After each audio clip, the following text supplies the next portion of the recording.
নমস্কার বন্ধুরা, আমি দীপ আবার একটা নতুন রেসিপি নিয়ে তোমাদের কাছে হাজির হলাম। তো আজকে যে রেসিপিটা হতে চলেছে সেটা ছোট আলুর দম, নিরামিষ আলুর দম। কীভাবে আলুর দমটা হচ্ছে সেটা তোমরা দেখতে থাকো, পরপর স্টেপ বাই স্টেপ তোমাদের দেখাতে থাকবো। আর এখানে আলুগুলোকে প্রথমে খোসা ছিলে, তারপরে নুন, হলুদ, লঙ্কার গুঁড়ো আর সামান্য চিনি দিয়ে মাখিয়ে রাখা হয়েছে। এবার কড়াইতে সর্ষের তেল দিয়ে তেলটা গরম করে নেওয়া হয়েছে। এবার আলুগুলো কি করতে হবে, আলুগুলো কিন্তু ভালো করে ভেজে নিতে হবে যতক্ষণ না ভালোভাবে সেদ্ধ হয়ে যাচ্ছে। আর আলুগুলো, প্রত্যেকটা আলুকে আমি মানে ওই কাঁটা চামচ দিয়ে ওর গায়ে ফুটো ফুটো করে নিয়েছি যাতে ভালোভাবে সেদ্ধ হয় আর বন্ধুরা মশলা যাতে ভালোভাবে ঢুকে যায়। তো চলো আলুগুলো ভেজে নেওয়া যাক। আলুগুলো কড়াইতে দিয়ে নেওয়া হয়েছে, দিয়ে ভালো করে তেলের সঙ্গে মিশিয়ে হালকা ঢেকে তোমাকে ভেজে নিতে হবে যতক্ষণ না আলুগুলো ভালোভাবে রং ধরছে আর ভেতর থেকে সেদ্ধ হয়ে যাচ্ছে। দেখো বন্ধুরা, আলুগুলো লাল করে ভাজা হয়ে গেছে। এবার আলুগুলোকে অন্য পাত্রে তুলে নিতে হবে। তো চলো অন্য পাত্রে আলুগুলোকে তুলে নেওয়া যাক। বন্ধুরা, কী কী মশলা লাগছে এবার একটা দেখে নেওয়া যাক। তো কী কী লাগছে দেখে নাও। এখানে ফোড়নের জন্য নেওয়া হয়েছে তেজপাতা, শুকনো লঙ্কা, গোটা গরম মশলা, গোটা জিরে, মেথি আর সামান্য পরিমাণ মৌরি।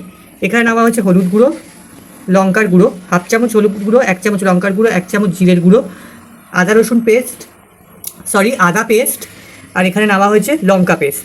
এখানে কিছুটা কুচি করে রাখা টমেটো নেওয়া হয়েছে, একটা গোটা টমেটো এখানে কেটে নেওয়া হয়েছে। এখানে নেওয়া হয়েছে 3টে চেরা কাঁচা লঙ্কা, আর নেওয়া হয়েছে এখানে 1 চামচ ধনে গুঁড়ো। তো চলো মেন রান্নায় যাওয়া যাক। প্রথমে তেল গরম করে তেলের মধ্যে ফোড়নটা দিয়ে ভালো করে ফোড়নটা নাড়াচাড়া করে নিতে হবে। ফোড়নটার একটা সুবাস আসলে তারপর কিন্তু বাকি মশলাগুলো এর মধ্যে অ্যাড করতে হবে।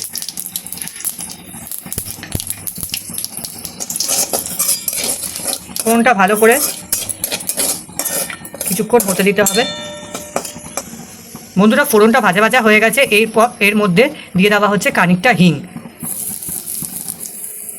হিংটাও কিছুক্ষণ ভাজতে হবে। নিরামিষ বলে হিংটা দেওয়া হলো, যারা পছন্দ করো না তারা কিন্তু অ্যাভয়েড করতে পারো।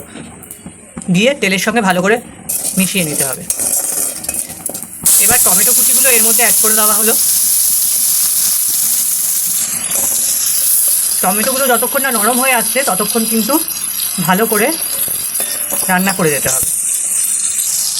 দেখো বন্ধুরা, টমেটোগুলো গলে গেছে। এর পর্যায়ে দিয়ে দেওয়া হচ্ছে এর মধ্যে আদা বাটাটা দিয়ে ভালো করে মশলার সঙ্গে মিশিয়ে দিতে হবে যাতে আদার কাঁচা গন্ধটা চলে যায়। আদাটা দেওয়ার পর যে গুঁড়ো মশলাগুলো ছিল সেই মশলাগুলো এর মধ্যে অ্যাড করে দেওয়া হলো এবং ভালো করে মশলাটা কষিয়ে নিতে হবে যতক্ষণ না মশলার কাঁচা গন্ধ এর মধ্যে থেকে চলে যাচ্ছে আর ভালোভাবে তেল বেরিয়ে আসছে। দেখতেই পাচ্ছ বন্ধুরা, ভালো করে কষিয়ে নেওয়া হচ্ছে মশলাটা আলুর দমে।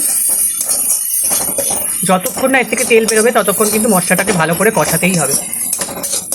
মশলা না কষলে কিন্তু একটা কাঁচা গন্ধ থেকে যাবে, সেটা কিন্তু রান্নার পক্ষে ভালো হবে না, খেতেও ভালো লাগবে না।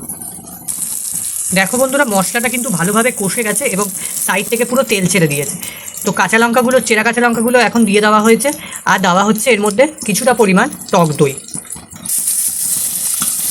দইটা এর মধ্যে দিয়ে দেওয়া হলো। প্রায় 2 চামচ পরিমাণ টক দই এর মধ্যে অ্যাড করা হয়েছে। দেখো বন্ধুরা, গ্রেভিটার কালারটা কি দারুণ এসছে।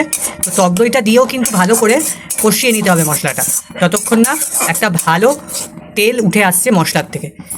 তো বন্ধুরা, যারা আমার এই ভিডিওস দেখছো, রান্নার ভিডিও যাদের ভালো লাগছে তারা অবশ্যই কিন্তু আমার চ্যানেলটাকে ফলো করে দিও এবং যারা ইউটিউব থেকে দেখছো তারা কিন্তু অবশ্যই আমার চ্যানেলটাকে সাবস্ক্রাইব করে দিও। পাশে থেকে নতুন নতুন ভিডিও দেখার জন্য পরিমাণ মতো নুন আর মিষ্টি এর মধ্যে অ্যাড করতে হবে। নুন মিষ্টি ঝাল সবটাই তোমাদের স্বাদ অনুযায়ী। দেখো বন্ধুরা, গ্রেভির থেকে কী সুন্দর তেল ছেড়ে দিয়েছে। তো ভালোভাবে মশলাটা কষে গেছে। এখন ভেজে রাখা আলুগুলো এর মধ্যে দিয়ে দেওয়া হবে। দিয়ে ভালো করে গ্রেভির সঙ্গে মিশিয়ে নিতে হবে। ভালো করে গ্রেভির সঙ্গে আলুগুলো মিশিয়ে নেওয়া হচ্ছে। মিশিয়ে নিয়ে কিছুক্ষণ হতে দিতে হবে যাতে আলুর ভেতরে গ্রেভিটা মানে মশলা এবং ফ্লেভারটা ভালোভাবে ঢুকে যায়। আলুগুলো কিন্তু 80% সেদ্ধ হয়ে গেছে আর 20% এখন সেদ্ধ হয়ে যাবে। দেখো বন্ধুরা, কিছুটা পরিমাণ জল এর মধ্যে অ্যাড করে দেওয়া হয়েছে। যে যতটা পরিমাণ ঝোল পছন্দ করো ততটা পরিমাণই জল এর মধ্যে অ্যাড করবে। তো ভালো করে ফুটিয়ে নিতে হবে। ফুটিয়ে নিলে একদম রেডি হয়ে যাবে। তো এরপরে কি হচ্ছে সেটা তোমরা দেখতে থাকো। দেখো বন্ধুরা, একদম রেডি হয়ে গেছে আমাদের নিরামিষ আলুর দম।